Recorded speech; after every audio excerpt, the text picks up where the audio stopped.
बिस्मिल्लाहिर्रहमानिर्रहीम। अस्सलाम वालेकुम। मैं हूं मुर्तज़ा रॉय, आपकी खिदमत में एक बार फिर हाज़िर हुआ हूं। सबसे पहले तो मैं माज़रत करूंगा, मेरी वीडियो हमेशा लेट हो जाती है और उसकी वजह यही है कि मैं आज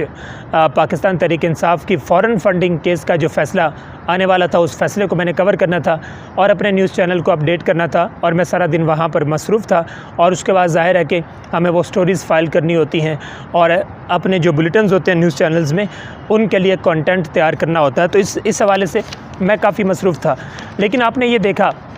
कि पाकिस्तान तहरीक इंसाफ के ख़िलाफ़ फ़ॉरेन फ़ंडिंग केस का फ़ैसला आ चुका है। अब आप देखें कि एक महीने से जो हवा क्रिएट किया गया था वो क्या था। एक महीने से ये कहा जा रहा था कि पाकिस्तान तहरीक इंसाफ की रुकनीत ख़त्म हो जाएगी, यानी इलेक्शन कमीशन ऑफ पाकिस्तान जो पार्टी का सिंबल है वो वापस कर देगा, उसको ख़त्म कर देगा, तहरीक इंसाफ ख़त्म हो जाएगी, इमरान खान नाअहल हो जाएंगे और पार्टी के जितने भी लोग हैं, ख़ास तौर पर पार्टी के जितने भी मुंतखब नुमाइंदे हैं, MNAs, MPAs, सेनेटर्स, ये जितने भी मुंतखब नुमाइंदे हैं जो पाकिस्तान की मुख्तलिफ़ असम्बलीज़ के अंदर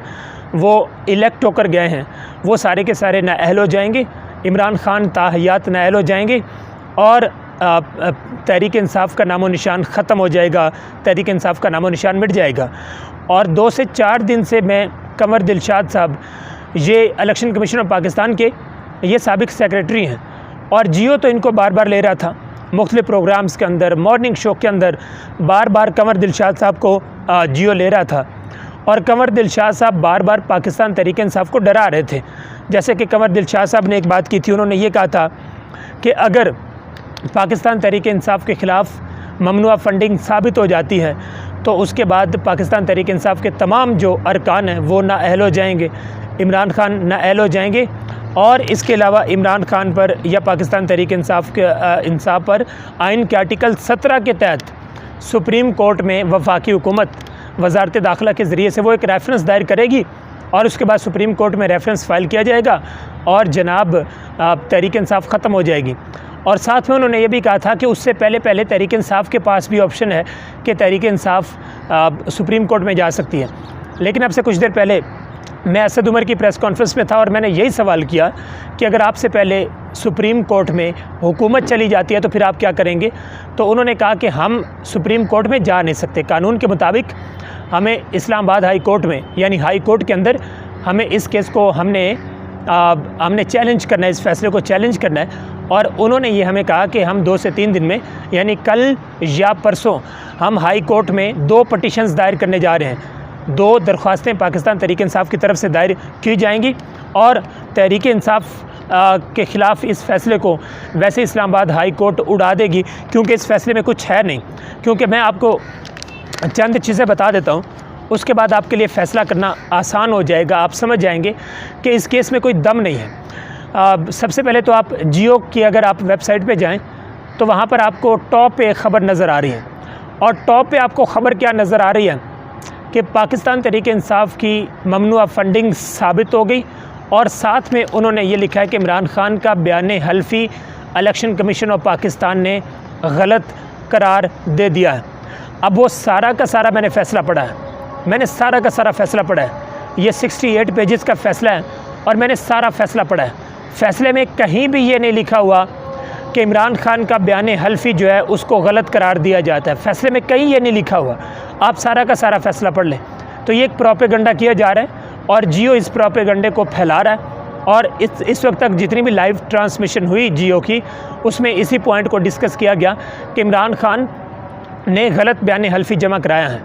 अब बयान हल्फी में और सर्टिफिकेट में फ़र्क होता है। जैसे उन्होंने इलेक्शन कमीशन ऑफ पाकिस्तान में सर्टिफिकेट जमा कराया और उस सर्टिफिकेट में उन्होंने क्या कहा, उन्होंने ये कहा कि मेरी मालूमात के मुताबिक या मुझ तक जो मालूमात पहुंची हैं उन मालूमात के मुताबिक मैं इस इंफॉर्मेशन की तस्दीक करता हूं और इस सर्टिफिकेट में कोई कसम नहीं उठाई जाती,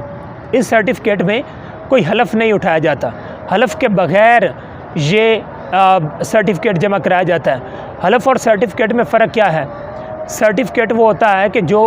जिसमें ये कहा जाता है कि मुझे जो मालूमात मिली हैं उन मालूमात की बुनियाद पर मैं ये बात कर रहा हूँ। और हलफ क्या होता है? हलफ वो होता है जो शहबाज शरीफ ने जमा कराया था, एफिडेविट जो शहबाज शरीफ ने जमा कराया था कि मैं हल्फन कहता हूँ कि शहबाज शरीफ इतने अरसे में वापस आ जाएँ, नवाज़ शरीफ साहब इतने अरसे में वापस आ जाएंगे लेकिन नवाज शरीफ साहब उतने अरसे में वापस नहीं आए, तो वो हलफनामा था, वो उसको कहते हैं एफिडेविट, वो शहबाज शरीफ ने जमा कराया था। तो हलफनामा में और सर्टिफिकेट में आपको अब अच्छे तरीके से समझ आ गई होगी। तो इमरान खान ने इलेक्शन कमीशन ऑफ पाकिस्तान में ये सर्टिफिकेट जमा कराया था कि मुझे जो मालूमात मिली हैं उन मालूमात की बुनियाद पर मैं ये बात कर रहा हूँ और मैं ये अपना सर्टिफिकेट जमा करा रहा हूँ। अब बयान अलवी या सर्टिफिकेट पर कार्रवाई क्या हो सकती है, इस हवाले से थोड़ी सी बात कर लेते हैं।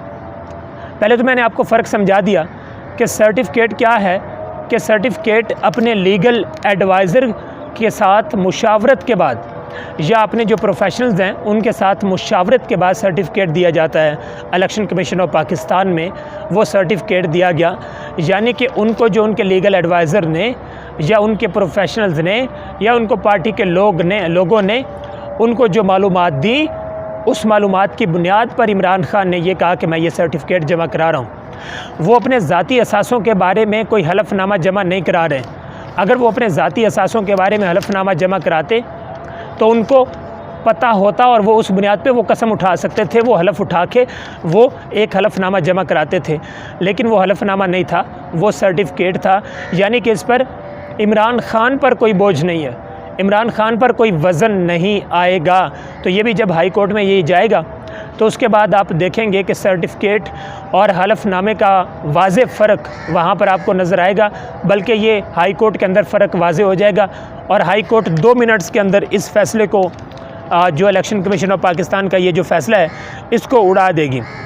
इसके अलावा फ़ारूक हबीब साहब ने एक बेहतरीन पॉइंट उठाया है। उन्होंने ये कहा कि इलेक्शन कमीशन 2008 से 2013 तक केस सुन रहा था और उस वक्त इलेक्शन एक्ट 2017 नहीं आया था और PPO 2002 के तहत इलेक्शन कमीशन ये केस सुन रहा था। लिहाजा PPO के तहत फॉर्म 1 ये है जिसमें ओथ का जिक्र नहीं है, यानी ये फॉर्म 1 है, जो सर्टिफिकेट है ये फॉर्म 1 है। और ये सर्टिफिकेट आप अगर मैं आपको स्क्रीन पे दिखा भी देता हूँ, ये फॉर्म 1 है जो एक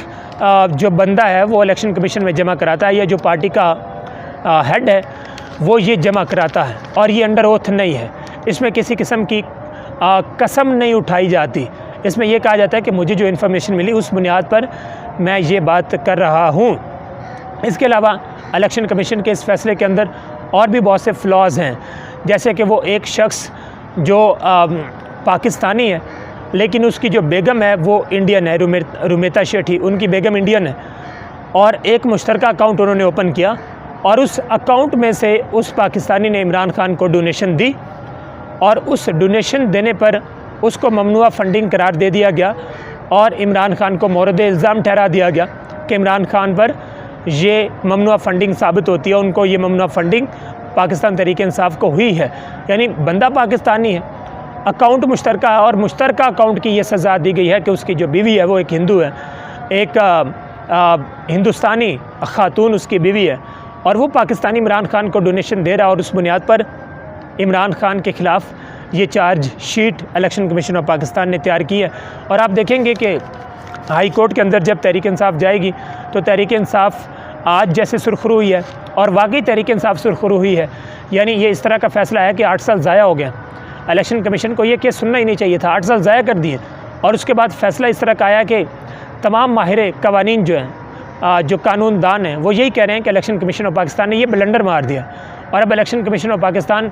अपने इस ब्लंडर की वजह से इमरान खान की शोहरत में इजाफ़ा कर देगा, क्योंकि इमरान खान अब ये लोगों को बताने में कामयाब हो रहा है,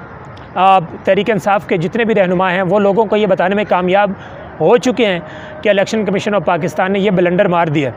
और लोग आजकल इमरान खान की बात सुनते भी हैं,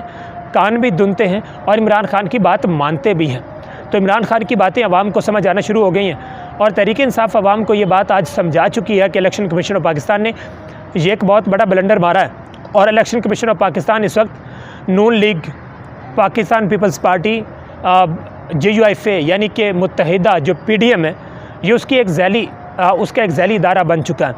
PDM इत्तेहाद का इलेक्शन कमीशन हिस्सा बन चुका है और चीफ़ इलेक्शन कमिश्नर वो भी PDM इत्तेहाद का हिस्सा बन चुके हैं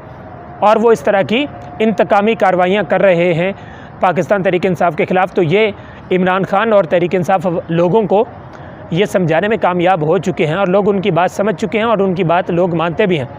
तो इलेक्शन कमीशन ऑफ पाकिस्तान की ये एक और वारदात है, लोग इसको वारदात कह रहे हैं। तहरीक इंसाफ के ख़िलाफ़ इलेक्शन कमीशन ने ये एक वारदात की है और वो वारदात पकड़ी गई है और लोगों ने इस वारदात को पकड़ा है और इमरान खान की मकबूलियत में और ज़्यादा इजाफ़ा होगा, क्योंकि इस वक्त तहरीक इंसाफ ये मौक़िफ़ इख्तियार कर रही है कि हम दोबारा डोनेशन हासिल करेंगे, हम दोबारा ओवरसीज़ लोगों से, ओवरसीज़ पाकिस्तानियों से फ़ंड्स हासिल करेंगे, क्योंकि जो सियासी जमातें हैं वो पैसे के बगैर नहीं चलती। और हमें तो पहले भी ओवरसीज़ पाकिस्तानियों ने डोनेशन दी है और हम आइंदा भी ओवरसीज़ पाकिस्तानियों से डोनेशन हासिल करते रहेंगे, क्योंकि जिन कंपनीज़ का जिक्र किया है या जिन अफराद का जिक्र किया है वो कोई गैर मुल्की नहीं है, उनमें कोई भी गैर मुल्की नहीं है। ये सबसे बड़ा पॉइंट है कि उनमें कोई भी गैर मुल्की नहीं है, वो पाकिस्तानियों की हैं, पाकिस्तानी अफराद हैं और उन्होंने वो फंडिंग जमा कराई है। हाँ, ये कहा जा रहा है कि वो थोड़ी सी इरेगुलरिटीज़ हो गई या थोड़ा सा तरीका जो है वो ठीक तरीका नहीं अपनाया गया, तो ये सारा का सारा केस है कि ठीक तरीका नहीं अपनाया गया। बाकी इसमें कोई और तहरीक इंसाफ के ख़िलाफ़ कोई बलंडर जो है तहरीक इंसाफ की तरफ से कोई साबित इलेक्शन कमीशन ऑफ पाकिस्तान नहीं कर सका। तो ये एक बहुत बड़ी जीत है तहरीक इंसाफ के मौक़िफ़ की। उम्मीद है कि आपको ये वीडियो पसंद आई। अगर पसंद आई तो इसको लाइक कर दें, दोस्तों के साथ शेयर कर दें और मेरे चैनल मुर्तज़ा रॉय को सब्सक्राइब कर दें। अगली वीडियो में इंशाअल्लाह मिलेंगे, तब तक इजाज़त दीजिए। अल्लाह हाफ़िज़।